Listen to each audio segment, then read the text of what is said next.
ये क्या हुआ? अरे ये फिट क्यों नहीं हो रहा भाई? क्या दिक्कत हो रही है? अंगूठा बाहर क्यों रह रहा है? आप लोग आ गए? हाय।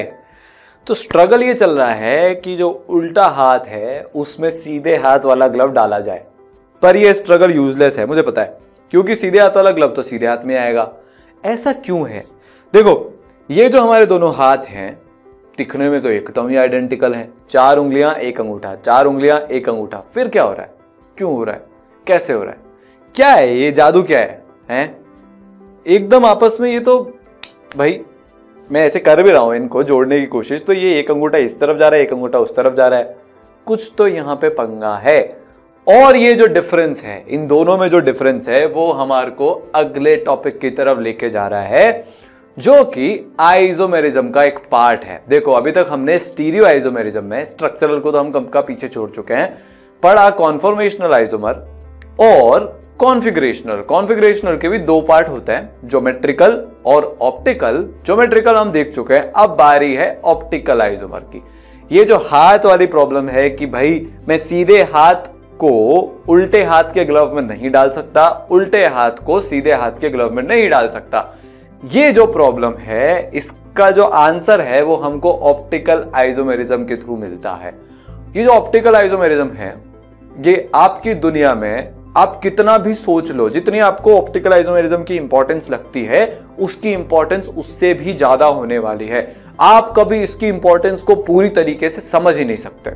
मैं इतना श्योरिटी से कैसे बोल सकता हूं, इतना कॉन्फिडेंस से मैं कैसे बोल रहा हूं? चलो आओ समझते हैं। आपको 2 कंपाउंड दिखा रहा हूं मैं, ये और ये, एल लाइजीन और D lysine. Molecular formula same है क्या? सेम है एकदम, C6H14N2O2। स्ट्रक्चरल फॉर्मूला सेम है क्या? स्ट्रक्चरली भी ये एकदम सेम है। पर अगर मैं इनके 3D में अरेंजमेंट की बात करूं, स्पेशियल अरेंजमेंट की मैं अगर बात करूं, तो वहां पर डिफरेंस आ जाता है।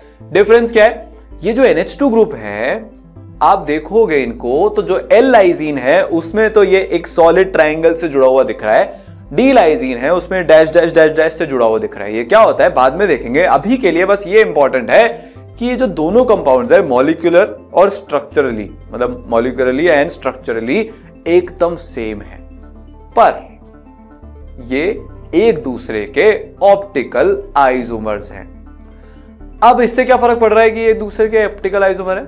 इससे फर्क ये पड़ रहा है कि जो आपकी बॉडी है उसमें अमीनो एसिड्स की जरूरत पड़ती है प्रोटीन बनाने में। तो जो नेचर है वो दुनिया के जितने भी लिविंग ऑर्गेनिज्म है, आपको ये बहुत छोटी सी बात लग रही होगी अभी, पर इसका स्केल अभी समझ में आएगा।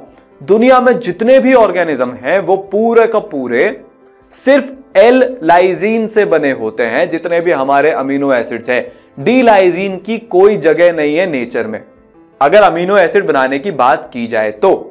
ठीक है, तो पहली बात तो ये बहुत इंपॉर्टेंट कि जो एल लाइजीन है वो सारे अमीनो एसिड को बनाता है, जो डी लाइजीन है उसकी कोई जगह नहीं है। इससे भी ज्यादा इंटरेस्टिंग बात यह है कि नेचर इतना सेलेक्टिव है, नेचर इतना ज्यादा सेलेक्टिव है, हम काम जो आर्टिफिशियली नहीं कर पा रहे, nature billions of L lysine molecules को अलग कर लेता है और पूरी बॉडी को एल लाइजीन के बेस पे बना देता है। भाई अमीनो एसिड जो है प्रोटीन का पार्ट है, प्रोटीन जो है वो बेसिक बिल्डिंग ब्लॉक्स है, डीएनए आरएनए बनाने में काम आता है। तो नेचर इतना सेलेक्टिव है कि वो एक ऑप्टिकल आइसोमर को तो प्रेफर करता है, दूसरे को प्रेफर नहीं करता। ये तो बात हुई अमीनो एसिड की। खाने में हमको एनर्जी चाहिए तो हमको क्या चाहिए होता है? ग्लूकोज। ग्लूकोज हमारा एनर्जी का प्राइमरी रिसोर्स है। तो ग्लूकोज के केस में क्या है, वापस से ये 2 ऑप्टिकल आइसोमर्स की तरह से एग्जिस्ट करता है। बॉडी नेचर यहां पे भी पूरा का पूरा सेलेक्टिव है, डी ग्लूकोज और एल ग्लूकोज। डी ग्लूकोज को तो हमारी बॉडी एक्सेप्ट करती है, पर एल ग्लूकोज को नहीं करती। वापस से ये इतनी ज्यादा सेलेक्टिविटी है नेचर की कि वो एक ऑप्टिकल आइसोमर को तो रख रही है, दूसरे ऑप्टिकल आइसोमर को नहीं रख रही। वापस से इतना कार्बोहाइड्रेट, इतना ग्लूकोज का हमारा इंटेक होता है, same molecular formula, same structural formula, बस ये एक दूसरे से ऑप्टिकल आइसोमर के सेंस में अलग अलग हैं और वहीं पे सारा फर्क पड़ जाता है। अब समझ में आया कि ग्लूकोन डी क्यों होता है, उन डब्बों पे ग्लूकोन डी क्यों लिखा है? क्योंकि अगर वो ग्लूकोन एल दे दें या तो आपके वो किसी काम का नहीं है। ये कभी ना कभी तो सोचा होगा कि यार ग्लूकोन डी ही क्यों, ए बी सी डी क्यों नहीं, ग्लूकोन ए ग्लूकोन बी भी तो हो सकता है। नहीं हो सकता। एक्सेप्ट जो होगा वो सिर्फ और सिर्फ डी ग्लूकोज एक्सेप्ट होगा बॉडी में, उसी को हम उस पर फर्दर केमिकल एक्शन करके एनर्जी रिलीज करवा सकते हैं। बहुत ही इंटरेस्टिंग माइंड ब्लोइंग सा ये चैप्टर है। इसकी सबसे बड़ी जो एप्लीकेशन है, सबसे बड़ा जो इसका एग्जांपल है, वो इन दोनों कंपाउंड्स में आपको देखने को मिलेगा, एस थैलिडोमाइड और आर थैलिडोमाइड। इनमें से जो एक आइसोमर है उसका सेडेटिव इफेक्ट होता है, मतलब मॉर्निंग सिकनेस को दूर करने के लिए काम आता है। ठीक है, मॉर्निंग सिकनेस हो रही है आपको तो काम आता है। तो 1950s और 60s में मॉर्निंग सिकनेस को दूर करने के लिए दवाई बहुत ही फेमस हुई, बहुत इसका यूज होने लगा। तो फिर हुआ क्या कि कुछ फिजिशियन वगैरह ने प्रेग्नेंट वुमेन, उनको मॉर्निंग सिकनेस की प्रॉब्लम ज्यादा होती है, उनके लिए भी जो है इसको सजेस्ट कर दिया। पर इस बात का ध्यान ये नहीं रखा गया कि हमने ये आर्टिफिशियली कंपाउंड बनाया है तो इसका एस थैलिडोमाइड वाला पार्ट एग्जिस्ट करेगा और आर थैलिडोमाइड वाला पार्ट भी एग्जिस्ट करेगा। अब हुआ क्या कि जो इसमें से एक आइसोमर है वो तो मॉर्निंग सिकनेस को दूर करने में काम आता है, सब बहुत बढ़िया। पर जो दूसरा टाइप वाला आइसोमर है, जो इसका दूसरा भाई एस और आर, उनमें से जो एक है वो मॉर्निंग सिकनेस को दूर करता है और जो दूसरा है उसका टॉक्सिक इफेक्ट होता है। और इतना गंदा इफेक्ट होता है प्रेग्नेंट वुमेन के केस में कि उस जमाने में 10,000 से भी ज्यादा बच्चे इस तरह से बर्थ डिफेक्ट के साथ पैदा हुए। क्या है बर्थ डिफेक्ट? यहां पे जो हमारे लिम्स हैं, दोनों हाथ और दोनों पैर, जिसने भी ये दवाई खाई उनमें से बहुत सारे केसेस में जो बच्चे हैं उनके हाथ और पैर, जैसे कि बेचारे इस बच्चे के हाथ और पैर हैं, पूरे ग्रो नहीं हुए। बर्थ डिफेक्ट, हाथ और पैर पूरे ग्रो नहीं हुए। तो बहुत सारे बच्चे तो अपनी पूरी जिंदगी भी जी नहीं पाए, बीच में उनकी डेथ हो गई। तो जब हम फार्मास्यूटिकली कोई भी मेडिसिन बनाते हैं तो इसका ये बहुत ध्यान रखा जाता है कि हम तो बॉडी तो सिर्फ उसके, हमको कोई भी उसका जो एक्शन कराना है, जो भी उसका हमारे लिए यूज है, बॉडी उसके एक आइसोमर को यूज करेगी। पर अगर कहीं दूसरे आइसोमर का कोई भी टॉक्सिक कुछ भी इफेक्ट हुआ तो वो दवाई अब रिजेक्ट हो जाती है। ये जो है थैलिडोमाइड ट्रेजेडी के नाम से जाना जाता है, आप गूगल कर सकते हैं। इसके बहुत साइड इफेक्ट्स हुए। तो जो ऑप्टिकल आइसोमर है, जब भी बायोलॉजिकल बात होगी या नेचर में बात होगी तो बहुत ही सेलेक्टिव होता है। ठीक है, तो ये बहुत बहुत बहुत इंपॉर्टेंट है। तो भाई क्या होता है ऑप्टिकल आइसोमेरिज्म? इसके डेफिनेशन देख लेते हैं। डेफिनेशन कहती है कि वो कंपाउंड्स जिनका same molecular and structural formula है लेकिन different direction of rotation of PPL है, पीपीएल मतलब प्लेन पोलराइज्ड लाइट, उनको हम ऑप्टिकल आइसोमर बोलते हैं। सर कुछ समझ में नहीं आया? सही है, नहीं आएगा समझ में, डेफिनेशन ही ऐसी है। यहां पे आपको दो बातें समझनी पड़ेगी। पहली तो कि ऑप्टिकल आइसोमर की प्रॉपर्टी होती है कि वो लाइट को जो है, लाइट के जो रेडिएशंस है उनको रोटेट कर सकता है। दूसरी बात कि जब ऑप्टिकल आइसोमर्स की बात होती है तो बात होती है प्लेन पोलराइज्ड लाइट के रिस्पेक्ट में।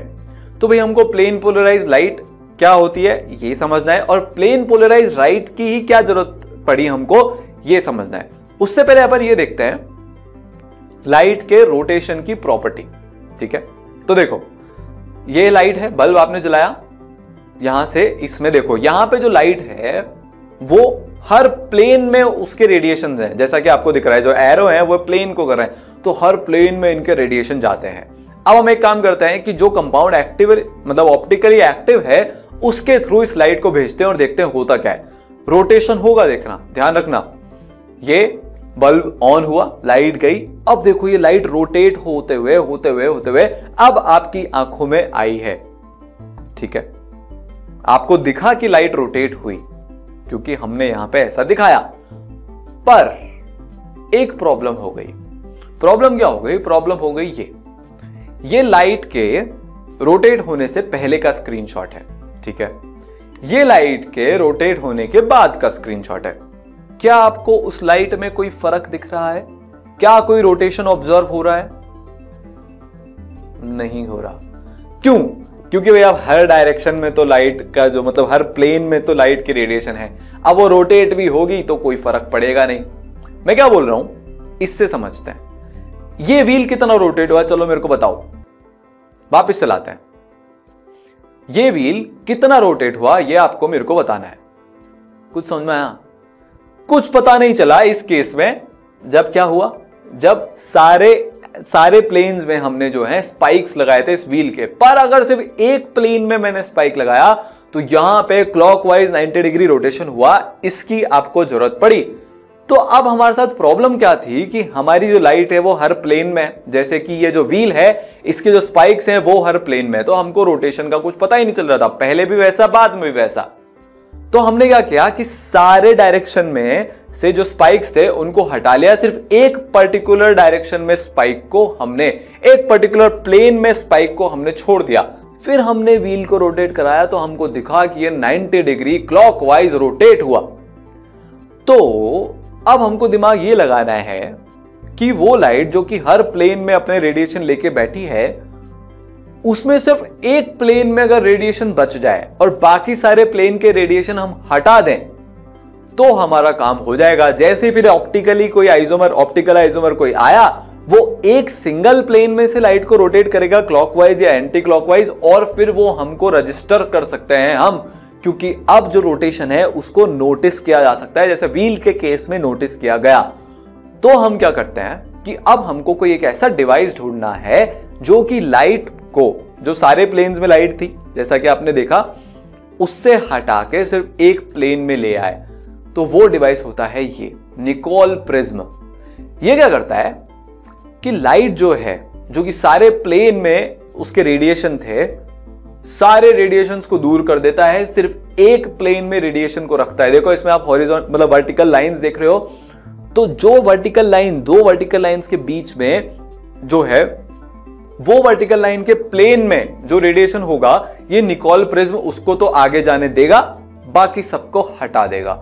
तो जब लाइट इस निकोल प्रिज्म से पास होगी तो सिर्फ एक ही प्लेन में जो है रहेगी। इसलिए हमने क्या किया कि बहुत सारे प्लेन्स में से जो रेडिएशन थे सबको हटा दिया, उसको पोलराइज कर दिया और सिर्फ लाइट को रहने दिया किस में, एक प्लेन में। तो इसीलिए जब निकोल प्रिज्म से लाइट पास होगी तो वो क्या कहलाएगी, प्लेन पोलराइज्ड लाइट।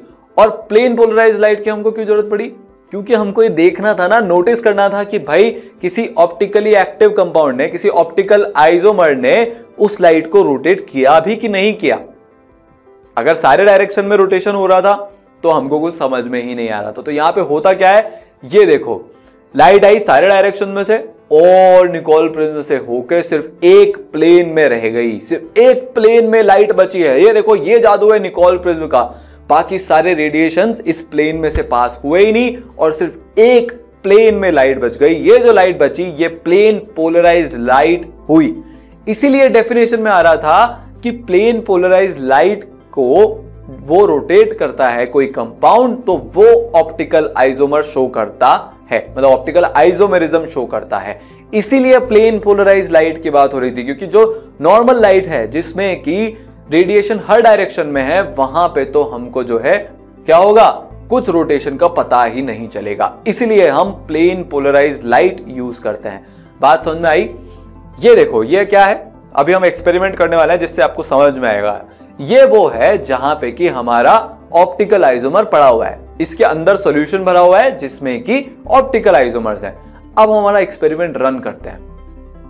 लाइट आएगी, प्लेन पोलराइज बनी और ये क्लॉकवाइज 90 डिग्री रोटेट होते हुए आपके आंखों में आ गई। अब ये देखो भाई, बल्ब वाला सेक्शन हमको समझ में आ गया, जो निकोल प्रिज्म जिसमें वर्टिकल लाइंस बनी है वो हमको समझ में आ गया। सॉल्यूशन ने उसको 90 डिग्री से ऑप्टिकली क्या किया, रोटेट कर दिया। किस डायरेक्शन में, क्लॉकवाइज डायरेक्शन में।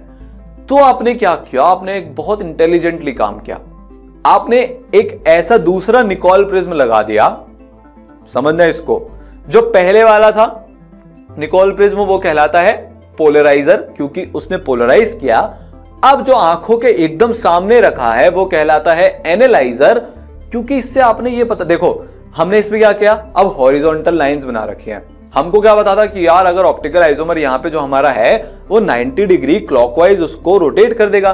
तो अब लाइन वर्टिकल प्लेन की जगह हॉरिजॉन्टल प्लेन में आ गई, मतलब जो लाइट का जो रेडिएशन है वो वर्टिकल प्लेन की जगह हॉरिजॉन्टल प्लेन में आ गया। हॉरिजॉन्टल प्लेन में आ गया तो हमने वैसा ही एक निकोल प्रिज्म लगा दिया जो कि सिर्फ हॉरिजॉन्टल रेडिएशन, हॉरिजॉन्टल प्लेन में जो रेडिएशन है उनको अलाउ करेगा। बात समझ रहे हो यहां पे? अगर अब लाइट आ गई उस प्रिज्म के थ्रू, उस एनालाइजर के थ्रू, इसका मतलब रोटेशन हुआ है। अगर रोटेशन नहीं हुआ होता तो फिर कोई लाइट निकलती क्या? लाइट निकलती नहीं। क्यों? क्योंकि जो एनालाइजर है वो सिर्फ और सिर्फ और सिर्फ किसको अलाउ कर रहा है? जो लाइट हॉरिजॉन्टल प्लेन में है, जो लाइट का रेडिएशन हॉरिजॉन्टल प्लेन में है। तो अगर रोटेशन हुआ, अगर कोई कंपाउंड ऑप्टिकली एक्टिव है तो वो रोटेशन करेगा, तो वो लाइट एनालाइजर के थ्रू पास होगी। अगर रोटेशन नहीं हो रहा होता तो वो लाइट पास होती ही नहीं। तो अब आपको डिस्टिंग्विश हो गया ना, अगर लाइट आ रही है तो मतलब रोटेशन हुआ है, मतलब ऑप्टिकली एक्टिव है, मतलब ऑप्टिकल आइसोमर है। और अगर रोटेशन नहीं हुआ, मतलब कोई लाइट नहीं आ रही, मतलब ऑप्टिकली इनएक्टिव है। इस तरह से पता लगाता है। ये तो क्लॉकवाइज की बात हुई। एंटी क्लॉकवाइज भी रोटेशन हो सकता है, उसको हम माइनस साइन से डिनोट करते हैं, जैसे कि इस केस में हुआ एंटी क्लॉकवाइज। वापस से लाइट आपकी आंखों में आ जाएगी। जो क्लॉकवाइज रोटेशन हुआ था उसको हम प्लस साइन से डिनोट करते हैं। तो बात समझ में आई यहां पे? ये पूरा एक्सपेरिमेंटल सेटअप है आपका। एक बार फिर से इसको ध्यान से देखते हैं। देखो, लाइट शुरू में जब बल्ब से निकली तो जो उसके रेडिएशन थे हर प्लेन में थे। हमने यहां पे क्या लगा दिया? एक पोलराइजर। सिर्फ वर्टिकल प्लेन में अब रेडिएशन बचे हैं। वर्टिकल प्लेन के रेडिएशन को हमने जो सॉल्यूशन में ऑप्टिकल आइसोमर है उसके थ्रू पास करवाया। उसके थ्रू पास करवाया तो वो अब कहां, मतलब वो रोटेट होके अब एक हॉरिजॉन्टल प्लेन में आ गए। तो हमने सामने एक एनालाइजर लगाया जो कि सिर्फ हॉरिजॉन्टल प्लेन वाले रेडिएशंस को आगे जाने देता है। अगर वो रेडिएशंस आप तक पहुंच गए, आपके आंखों तक पहुंच गए, तो मतलब कंपाउंड ऑप्टिकल आइसोमर था, उसने कुछ ना कुछ रोटेशन किया है। अगर कोई लाइट नहीं आई आपकी आंखों तक, इसका मतलब जो कंपाउंड था वो ऑप्टिकली इनएक्टिव था, क्योंकि वहां से कोई रोटेशन ही नहीं हुआ, कोई लाइट आपकी आंखों तक नहीं आई। तो ये जो पूरा एक्सपेरिमेंट है ये पोलरीमीटर एक्सपेरिमेंट कहलाता है। और ये जो पूरा सेटअप है, जो आपने इंस्ट्रूमेंट यूज किया है, वो क्या कहलाता है? पोलरीमीटर। हमने इसमें एक बल्ब का यूज किया, फिर हमने 2 निकोल प्रिज्म का यूज किया। जो पहली बार लाइट को पोलराइज कर रहा है वो क्या कहलाया? पोलराइजर। बीच में है सॉल्यूशन जिसने की लाइट को रोटेट किया, और जो आपकी आंखों के सामने रखा है वो है एनालाइजर। वो ये एनालाइज कर रहा है, एनालाइज करने में हमारी मदद कर रहा है कि लाइट का रोटेशन हुआ कि नहीं हुआ। तो ये पूरा एक्सपेरिमेंटल सेटअप है।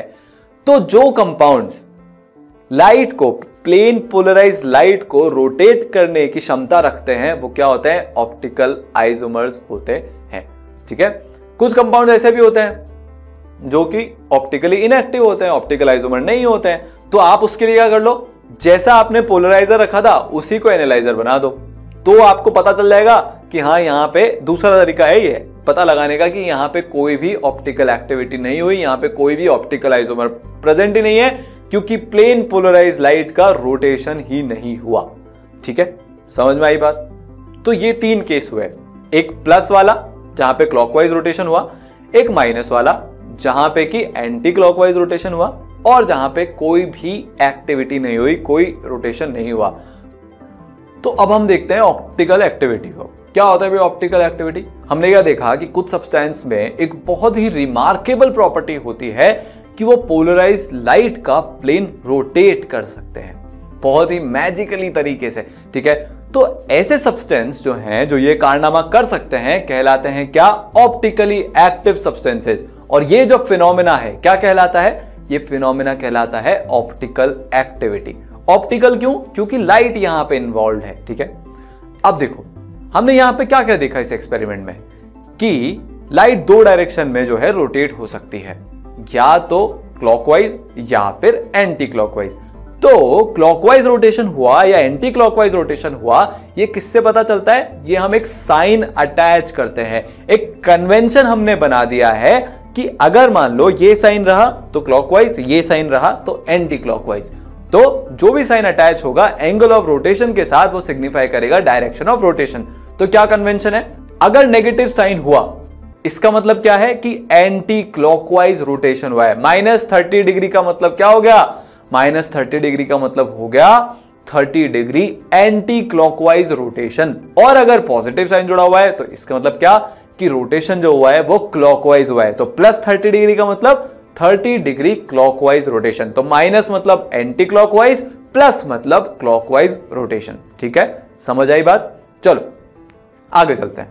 और हमने क्या क्या देखा कि जो सब्सटेंस है अगर वो रोटेट कर रहा है प्लेन पोलराइज लाइट को क्लॉकवाइज डायरेक्शन में, तो हम उसको प्लस तो बोलते ही हैं, उसके अलावा उसको डेक्स्ट्रो रोटेटरी भी बोला जाता है। ठीक है, डेक्स्ट्रो रोटेटरी को हम किससे सिंबलाइज करते हैं? स्मॉल डी से। बहुत इंपॉर्टेंट है, डेक्स्ट्रो रोटेटरी मतलब क्लॉकवाइज रोटेशन किससे डिनोट होता है? स्मॉल डी से, छोटे डी से। एम्फेसाइज कर रहा हूं यहां पे, देखना, छोटे डी से डेक्स्ट्रो रोटेटरी को हम क्या करते हैं? सिग्निफाई करते हैं, डिनोट करते हैं। सिमिलरली अगर एंटी क्लॉकवाइज रोटेशन हुआ तो वो कहलाता है लेवो रोटेटरी, और उसको हम डिनोट करते हैं किससे? छोटे एल से। डेक्स्ट्रो रोटेटरी किससे? छोटे डी से, मतलब प्लस साइन अटैच होगा। लेवो रोटेटरी कैसे? माइनस साइन से, और छोटे एल से डिनोट होगा। ठीक है, अब देखो जो ऑब्जर्व रोटेशन है प्लेन पोलराइज लाइट का, वो 4 फैक्टर पे डिपेंड करता है। भैया हमको ये देखना पड़ेगा ना कि कितना रोटेशन हुआ, वो कौन कौन से फैक्टर पे डिपेंड करेगा। तो वो 4 फैक्टर क्या क्या होता है? पहला फैक्टर तो होता है कि कितना सब्सटेंस आपने डाला है। भैया आप ज्यादा सब्सटेंस डालोगे ट्यूब में तो रोटेशन ज्यादा होगा, क्योंकि हर कंपाउंड जो है वो क्या करेगा? वो उसको उतनी डायरेक्शन से रोटेट करता जाएगा, करता जाएगा, करता जाएगा। तो जितना ज्यादा सब्सटेंस, वो रोटेशन पे उसका फर्क पड़ेगा।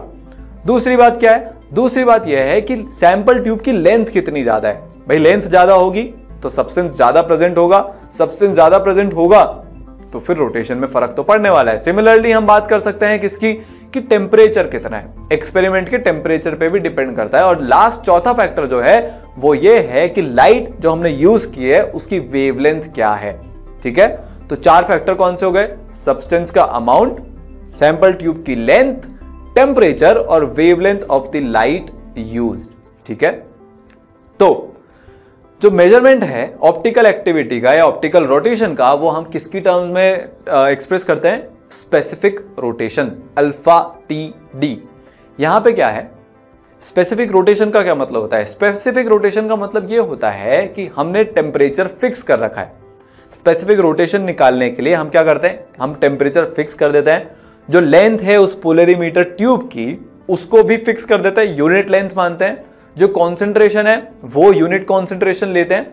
ठीक है, और लाइट कौन सी यूज करते हैं वेवलेंथ फिक्स करने के लिए? किसी भी कंपाउंड की अगर आपको स्पेसिफिक रोटेशन मेंशन करना है तो हम क्या करना चाहते हैं? एक स्टैंडर्ड बनाना चाहते हैं। उस पर्टिकुलर टेम्परेचर पे, उतनी ट्यूब की लेंथ पे, उस पर्टिकुलर कॉन्सेंट्रेशन पे सोडियम डी लाइट को यूज करते हैं। लाइट का एक टाइप है, इससे हमको कोई मतलब नहीं है। सोडियम डी लाइट को हम यूज करते हैं और तब जो रोटेशन निकलता है वो स्पेसिफिक रोटेशन कहलाता है। ठीक है, तो जो हमारी रोटेशन का जो मेजरमेंट है वो किसके टर्म्स में होता है? वो स्पेसिफिक रोटेशन की टर्म्स में होता है। और उसका फॉर्मूला क्या होता है? उसका फॉर्मूला होता है ये, specific rotation is equal to जो भी आपको रोटेशन ऑब्जर्व हुआ अपॉन लेंथ इनटू कॉन्सेंट्रेशन। भाई टेम्परेचर फिक्स है, उसी टेम्परेचर पे हम मेजरमेंट कर रहे हैं। और यहां पे वेरिएबल क्या क्या कर रहे हैं हम? एक तो वो जो हमारी ट्यूब थी जिसमें कि क्या भरा हुआ था? सॉल्यूशन, उसकी लेंथ, और जो उस ट्यूब में कॉन्सेंट्रेशन है वो। उसके साथ साथ जो आप रोटेशन ऑब्जर्व कर रहे हो, अल्फा ऑब्जर्व, वो क्या होगा? चेंज होता जाएगा। बहुत नेचुरल भी है ना। देखो, एक बार आपने पर unit length, per unit concentration, fix temperature पे, फिक्स वेवलेंथ की लाइट के लिए आपने अल्फा एक बार स्पेसिफाई कर लिया, आपने उसको स्पेसिफिक रोटेशन बोला। अब हम क्या करेंगे? पोलरीमीटर में जो ट्यूब थी उसकी लेंथ को चेंज करेंगे, कॉन्सेंट्रेशन चेंज करेंगे उस सब्सटेंस का जो कि उस ट्यूब में पड़ा है, तो हमारा अल्फा चेंज होता जाएगा। बस सिंपल है। तो अल्फा क्या है? ऑब्जर्व्ड एंगल ऑफ रोटेशन यहां पे है। अल्फा टी डी क्या है? Specific rotation determined at T degree Celsius पर unit length at unit concentration using D line of sodium light. तो वेवलेंथ फिक्स हो गई ना, सेम लाइट ही आप यूज कर रहे हो, तो ये स्पेसिफिक रोटेशन के काम आया हमारे। ठीक है, L length of polarimeter tube, जैसा कि हमने देखा डेसीमीटर्स में, पर इसको डालना है आपको, ये बहुत ध्यान रखना है यूनिट का। सिमिलरली जो कॉन्सेंट्रेशन है वो भी ग्राम्स पर मिलीलीटर में आएगा। सब कुछ यूनिट्स का ही खेल है। सही यूनिट्स में आप डालोगे तो आपसे जो अल्फा ऑब्जर्व की वैल्यू निकलेगी वो एकदम सही होगी। तो जो लेंथ ऑफ पोलरीमीटर है वो किस में होनी चाहिए? डेसीमीटर्स में, और जो कॉन्सेंट्रेशन है वो ग्राम्स पर मिलीलीटर में होना चाहिए है। ठीक है, अब देखो, अभी तक तो हमने देखा कि ऑप्टिकल एक्टिव होता है, ये होता है, वो होता है, पर यार हम पता कैसे लगाएंगे? किसी एक पर्टिकुलर कंपाउंड को देख के मैं कैसे पता लगाऊं कि ये ऑप्टिकल एक्टिव है कि नहीं है? ये सवाल हमारे मन में आना चाहिए ना कि ऑप्टिकल एक्टिविटी की क्या कंडीशन हो सकती है। भाई हमने ज्योमेट्रिकल आइसोमेरिज्म में भी कंडीशन निकाल ली थी, वो प्लेन में होना चाहिए, ये होना चाहिए, वो होना चाहिए। स्ट्रक्चरल आइसोमेरिज्म में हमने देखा था। अब ऑप्टिकली एक्टिव है कि नहीं है कंपाउंड, ये कैसे पता करें, ये सवाल है। तो उसकी कंडीशन एक बड़ी सिंपल सी होती है कि कंपाउंड जो है वो एसिमेट्रिकल होना चाहिए, मतलब जिसको हम दो इक्वल पार्ट्स में नहीं काट सकते, नहीं बांट सकते, मतलब वो नॉन सुपर इंपॉसिबल होना चाहिए उसकी मिरर इमेज पे। ठीक है, इसको अपन कंपाउंड्स की मदद से भी समझने की कोशिश करते हैं। देखो, उससे पहले अल्फाबेट से समझते हैं। लेट्स से ए अल्फाबेट है, हमने यहां पे मिरर लगाया, इसकी ये इमेज बनी। अब क्वेश्चन ये है कि जो ए अल्फाबेट है वो ऑप्टिकली एक्टिव है कि इनएक्टिव है? सोचो जरा, इसकी मिरर इमेज इस पे सुपर इंपोज हो रही है क्या? ओहो, ये तो सुपर इंपोज हो गई। अगर अब ये सुपर इंपोज हो गई तो मतलब ये ऑप्टिकली एक्टिव नहीं है, ये सुपर इंपोजेबल मिरर इमेज रखता है, इसलिए ऑप्टिकली इनएक्टिव हो गया। ठीक है, क्यों? क्योंकि अगर आप ए को एकदम सेंटर में से काट दोगे तो ये दो इक्वल हाफ्स में डिवाइड हो गया, तो इसलिए क्या है, ऑप्टिकली इनएक्टिव है, सिमेट्रिकल है। सिमिलरली अगर अब मैं बात करूं पी की, तो पी में जरा सोचो, इसकी मिरर इमेज कैसी बनेगी? इसकी मिरर इमेज बनेगी ऐसी। हम इसको सुपर इंपोज करा के देख लेते हैं। सुपर इंपोज तो नहीं हुई है। सुपर इंपोज अगर अब ये नहीं हुई, इसका मतलब ये क्या है, ये ऑप्टिकली एक्टिव है, क्योंकि इसकी जो मिरर इमेज है वो नॉन सुपर इंपोजेबल है। ठीक है, तो ये क्या है, optically active. Asymmetrical molecule, unsymmetrical molecule है इसका, मतलब अनसिमेट्रिकल लेटर है। ये मॉलिक्यूल को देखेंगे, ये क्या है, अनसिमेट्रिकल लेटर, इसलिए ये क्या है, ऑप्टिकली एक्टिव। अब अगला आपको करना है वाई के बारे में। अब आप बताओ कि ये ऑप्टिकली एक्टिव है कि इनएक्टिव है?